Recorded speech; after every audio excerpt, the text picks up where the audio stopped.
Assalamualaikum. Welcome to my YouTube channel. Our today's topic is 7 C's of communication. तो start करते हैं अपने topic को। 7 C's of communication जो है 7 कैरेक्टरिस्टिक्स हैं एक इफेक्टिव कम्युनिकेशन की। इफेक्टिव कम्युनिकेशन के लिए आपको 7 C's of communication को फॉलो करना पड़ता है। इफेक्टिव कम्युनिकेशन जो है एक क्वालिटी है सक्सेसफुल पीपल की, घर पे भी और एक काम पे भी। अगर आप जॉब करते हैं कि बिजनेस कर रहे हैं या कोई ऑर्गेनाइजेशन में काम कर रहे हैं तो आपके लिए अच्छे तरीके से कम्युनिकेट करना बहुत ज़्यादा ज़रूरी है और आप उसी वक्त कम्युनिकेट कर पाएंगे अगर आप 7 C's ऑफ कम्युनिकेशन को फॉलो करेंगे। ठीक है। उसके अलावा एक स्पीकर और राइटर जो है अपने मैसेज को कन्वे करता है तो रिसीवर जो है उस मैसेज को अंडरस्टैंड करता है, और अगर आप करेक्ट मैसेज को सेंड करेंगे तभी रिसीवर उस मैसेज को अंडरस्टैंड कर पाएगा। ठीक है। एक हाफ अंडरस्टूड मैसेज जो है वो मिसअंडरस्टैंडिंग को क्रिएट करता है। तो 7 C's ऑफ कम्युनिकेशन कौन कौन से हैं आपको स्क्रीन पे दिखाई दे रहे हैं। अब इनको हम वन बाय वन डिस्कस करते हैं। अगर आप 7 C's ऑफ कम्युनिकेशन को फॉलो करते हैं तो आपकी कम्युनिकेशन जो है, आपकी जो इन्फॉर्मेशन आप कम्युनिकेट करना चाह रहे हैं वो बहुत अच्छे तरीके से हो जाएगी और रिसीवर जो है वो भी मैसेज को अंडरस्टैंड कर लेगा। सबसे पहले जी हमारे पास क्लैरिटी।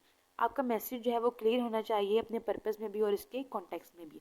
अगर कोई सेंडर अपना मैसेज सेंड कर रहा है तो उसको कॉन्टेक्स्ट का पता होना चाहिए, कम्युनिकेशन इन्वायरमेंट का पता होना चाहिए कि जिस ऑडियंस को, जिस रिसीवर को या जिस व्यूअर को वो मैसेज सेंड कर रहा है उसका कॉन्टेक्स्ट क्या है। ठीक है। उसका बैकग्राउंड क्या है, उसका व्यू पॉइंट क्या है। इन तमाम चीज़ों को मद्देनजर रखते हुए एक सेंडर अपने मैसेज को सेंड करता है।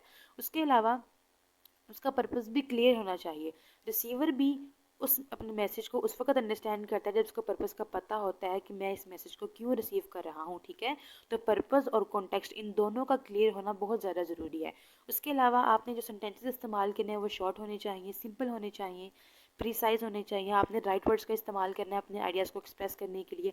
आपने कोई कॉम्प्लिकेटेड वर्ड्स को इस्तेमाल नहीं करना। ठीक है। अब मैसेज आपको उसी सूरत में क्लियर होगा अगर आप सिंपल लैंग्वेज को इस्तेमाल करेंगे, सिंपल सा स्ट्रक्चर को इस्तेमाल करेंगे, लॉन्ग सेंटेंसेस को अवॉइड करेंगे क्योंकि लॉन्ग सेंटेंसेस जो है वो कम्प्लिकेशन को जो है वो बढ़ा देते हैं। ठीक है। अब सेकंड है हमारे पास करेक्टनेस।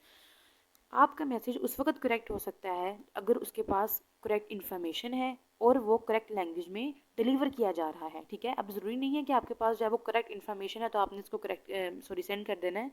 करेक्ट इन्फॉर्मेशन के साथ साथ आपकी जो सेंटेंसेस हैं वो भी करेक्ट होने चाहिए, आपका ग्रामर, आपके स्पेलिंग। ठीक है। इन तमाम चीज़ों को आपको देखना पड़ता है तभी आपका एक मैसेज, आपका एक सेंटेंस, आपका कोई बिजनेस लेटर है वो करेक्ट कहलाता है। ठीक है। अब जो आप लैंग्वेज इसके अंदर इस्तेमाल करें अपने मैसेज के अंदर वो भी करेक्ट होनी चाहिए, इसमें कोई भी एरर नहीं होना चाहिए, कोई ग्रामेटिकल एरर नहीं होना चाहिए, लॉन्ग सेंटेंसेस को आपने अवॉइड करना है। ठीक है। जो इनकरेक्ट मैसेज होता है वो आपकी जो रिलायबिलिटी ऑफ मैसेज है उसको रिड्यूस कर देता है। ठीक है। जो अंडरस्टैंडिंग होती है, जो रिसीवर आपके मैसेज को अंडरस्टैंड करता है उसको क्या कर देता है, वो कम कर देता है। ठीक है। थर्ड है हमारे पास कंप्लीटनेस। अब इफेक्टिव कम्युनिकेशन के लिए आपको अपने मैसेज को कंप्लीट करना पड़ता है। ठीक है। आपने जो भी मैसेज अपना सेंड करना है कंप्लीट करना है। ऐसा नहीं है कि आपने आधी अधूरी बात कर दी, इस तरह से कन्फ्यूजन क्रिएट हो जाती है रिसीवर के लिए और रिसीवर जो है अपने मैसेज को इजीली अंडरस्टैंड नहीं करता। Message should be clear in all aspects. ठीक है। एक कंप्लीट मैसेज है उसमें तमाम इन्फॉर्मेशन मौजूद होती है जो कि एक रिसीवर को दरकार होती है। ठीक है। एक कंप्लीटनेस में भी आपने ऐसा नहीं करना कि बहुत बहुत लंबा टेक्स्ट लिख देना, नहीं, बल्कि आपने एक शॉर्ट फॉर्म में, एक फॉर्मल वे में आपने अपने मैसेज को कन्वे करना है। ठीक है। अगर आप अपने मैसेज को कंप्लीट करते हैं तो कोई भी कन्फ्यूजन नहीं क्रिएट होगी, रिसीवर जो है वो मिसअंडरस्टैंडिंग का शिकार नहीं होगा और आपका मैसेज जो है वो कम्प्लीटली कन्वे हो जाएगा। रिसीवर के माइंड में कोई भी क्वेश्चन जो है वो डेवलप नहीं होंगे। ठीक है। फोर है हमारे पास कंक्रीटनेस। अब कंक्रीट का मतलब होता है सॉलिड। ठीक है। अब ये जो है ना करेक्टनेस जो 7 C's ऑफ कम्युनिकेशन के अंदर ये इन्वॉल्व है।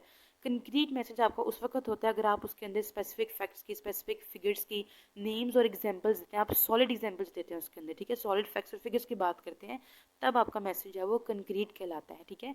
क्लैरिटी और कंसाइजनेस जो है ये कंक्रीट वर्ड्स के साथ ही आते हैं। ठीक है।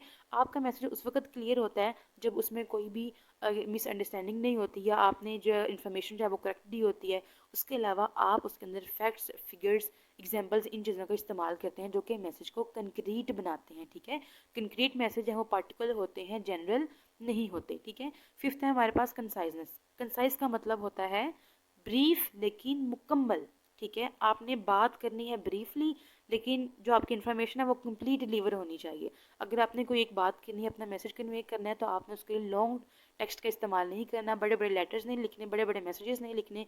आपने एक ब्रीफ वे में अपनी इन्फॉर्मेशन को पहुंचाना है, अपने मैसेज को पूरा करना है, ठीक है। कंसाइज मैसेज उस वक्त आप पहुंचाते हैं जब उसके अंदर आप इसेंशियल इन्फॉर्मेशन को देते हैं, एक शॉर्ट फॉर्म में, एक लिमिटेड वर्ड्स में प्रोवाइड करते हैं, ठीक है। और कंसाइजनेस जो है ये अननेसेसरी वर्ड्स को, रिपीटिशन ऑफ वर्ड्स को अवॉइड करती है। जो एक्स्ट्रा डिटेल होती है और बहुत सारे अल्फाजों का जो इस्तेमाल होता है वो कन्फ्यूजन और बोर्डन क्रिएट करता है सेंडर के लिए भी और रिसीवर के लिए भी, ठीक है। और जो लंबे लंबे मैसेजेस होते हैं ना, वो बाज़ औक़ात जो बिज़नेस मैन होते हैं या जो बड़े बड़े बिजनेस चला रहे होते हैं, वो बड़े मैसेजेस को रिजेक्ट कर देते हैं, ठीक है। तो इसलिए भी अगर आप अपनी इन्फॉर्मेशन जो है वो कम्प्लीटली पहुंचाना चाहते हैं और चाहते हैं कि रिसीवर आपकी बात को अंडरस्टैंड करे, तो आपने कंसाइजनेस के इस स्टेप को फॉलो करना है अपनी कम्युनिकेशन के अंदर। सिक्स्थ है हमारे पास कंसिडरेशन, ठीक है। Consideration in communication means to be sympathetic with the audience background, mindset, interest and education, ठीक है। कि सेंडर जो रिसीवर को मैसेज सेंड कर रहा है, सेंडर को चाहिए कि वो सिंपैथेटिक हो टुवर्ड्स द ऑडियंस, ठीक है। उसको ऑडियंस के बैकग्राउंड का पता हो, उसके माइंडसेट का पता हो, उसके इंटरेस्ट और एजुकेशन का पता हो। अगर वो उसके कॉन्टेक्सचुअल कम्युनिकेशन इन्वायरमेंट को ईजिली अंडरस्टैंड कर पाएगा, तभी सेंडर जो है एक अच्छा मैसेज सेंड कर पाएगा, ठीक है। The center of the message, keeping in mind the various factors like price, delivery date, specifications and other benefits from the receiver side. अगर कोई बिजनेस कर रहा है तो उसमें क्या देखना होता है, उसने सेंडर का जो कॉन्टेक्स्ट है वो अंडरस्टैंड करेगा, उसके बैकग्राउंड को देखेगा। फॉर एग्जांपल वो इन फैक्टर्स को देखते हैं, जैसे कि मुझे अपने जो ब्रांड है या कोई भी क्लॉथिंग ब्रांड है, उसके मुझे प्राइस क्या रखनी चाहिए, डिलीवरी डेट क्या रखनी चाहिए, डिलीवरी टाइम क्या रखना चाहिए, उसके स्पेसिफिकेशंस क्या हैं, या उसके अलावा और जो बेनिफिट्स उसको रिसीवर की तरफ से मिलेंगे। ये सारे क्या हैं, कंसिडरेशन में इन्वॉल्व होते हैं कि आप जो है वो सिंपैथेटिक होते हैं towards the audience, toward the viewers, ठीक है। This kind of thoughtful approach to communication is also terms as you attitude, ठीक है। कंसिडरेशन ये जो टर्म है सेंस ऑफ कम्युनिकेशन के अंदर जो इन्वॉल्व है, इसको हम लोग यू एटीट्यूड भी कह सकते हैं। सेवंथ है हमारे पास कर्टेसी। कर्टेसी का मतलब है पोलाइटनेस। अब स्पीकर को पोलाइट होना चाहिए टुवर्ड्स द रिसीवर, अपने रिसीवर की तरफ उसको पोलाइट होना चाहिए है।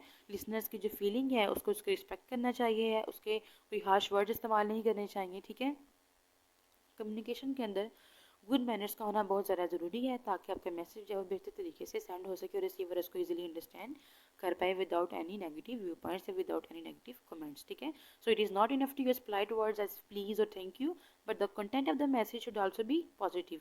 ये ज़रूरी नहीं है कि आप अपने मैसेज के अंदर प्लीज़ या थैंक यू या इस तरह के जो पोलाइट वर्ड्स आप उनको इस्तेमाल करें, बल्कि आपने इन चीज़ों के साथ साथ अपने मैसेज को भी पॉजिटिव रखना है। आपने इनडायरेक्टली वे में कोई भी ऐसी बात नहीं करनी जो आपके रिसीवर को हर्ट करे, ठीक है। आप ये जो कर्टेसी है इसको कैसे अचीव कर सकते हैं, be sincere to your work, be sincere to your audience, be sincere to your receiver, use positive words, आपने नेगेटिव वर्ड्स का इस्तेमाल नहीं करना, अवॉइड नेगेटिव वर्ड, आपने गुस्से को अवॉइड करना है, हार्श वर्ड्स को अवॉइड करना है, ताकि आपकी ऑडियंस जो है आपकी बातों से हर्ट ना हो, ठीक है। सो ये आज का हमारा लेक्चर कंप्लीट हो गया है। अगर आपको कोई भी डाउट है आप मुझे कमेंट सेक्शन में पूछ सकते हैं, और अगर आपको मेरा लेक्चर अच्छा लगा तो please like share and subscribe जरूर कीजिए।